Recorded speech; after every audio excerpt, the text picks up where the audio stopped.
Only on CBS 46, a brutal murder 25 years ago in Southwest Atlanta. Two young women stuffed in the trunk of a rental car. They had been shot, burned, and tortured. Now, new at 11, CSI Atlanta's Karen Greer is working with top experts to get evidence retested with new technology and now searching for new clues. So everything that's physical evidence related in this case, from the vehicle to anything collected in the apartment to their clothing and shoes, residue left on their skin, on their wrists, on their face, and on their ankles, all of that should be analyzed in the crime lab with technology that we have today. It was a hot Sunday morning, August 6, 1995. Police were called to the scene of an abandoned car on Kimberly Road in Southwest Atlanta.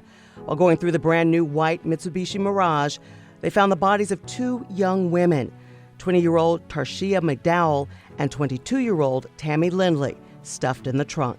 The roommates were shot multiple times in the head, fingers broken, brutally beaten, burned, and murdered. Duct tape residue on their mouths, wrists, and ankles, a clue to police this was a planned execution. When we find bodies in vehicles, generally that's not where they were killed. They were especially in the trunk. Obsession and Brown Sugar were their club names. The pair identified by police as exotic dancers at the very popular Club Nicky's on Stewart Avenue, which is now closed, the street renamed Metropolitan Parkway. It's a tragic story of young ladies who did some things and maybe didn't make the best decisions, and they ended in a very tragic way. Searching for answers, Atlanta police followed the young women's trail. The roommates booked a 3-night stay into separate rooms at the Castle Gate Hotel on Fulton Industrial Boulevard. Investigators say they left the very first day after a phone call in a big hurry. Uneaten chips and food left behind. They never checked out. I think there is a motive involved with not only are we going to get you, we're going to make this personal to all the other people that we want to know, right, are going to be aware that we're out here and we're watching and you did me wrong. At the women's shared Washington Walk apartment off Spanish Trail in East Point, police observed signs of a struggle, clothes and items tossed about.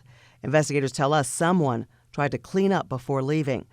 They were able to collect beer bottles and fast food containers, all evidence to lift fingerprints. There is technology and there are places in this country that can build upon that DNA and blow it into an entire profile. They learned Tammy borrowed that car from a friend who rented it 2 days prior. He was questioned by police and released.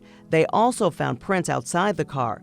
Both doors found wide open, leading them to believe there's more than one suspect, and they took off running from the scene. What I'd like for you all to do is get the word out. Show the crime scene photos. Let's speak their names. Let's talk about Club Nicky's, because someone does know something. It's been 25 years since the bodies of Tarsha and Tammy were found right here on Kimberly Road in the trunk of a rented car. CSI Atlanta is asking Atlanta police to resubmit fingerprint samples that they obtained from the crime scene. We're also asking anyone who may know anything about this case to please come forward. For CSI Atlanta, I'm Karen Greer. You got to take a look.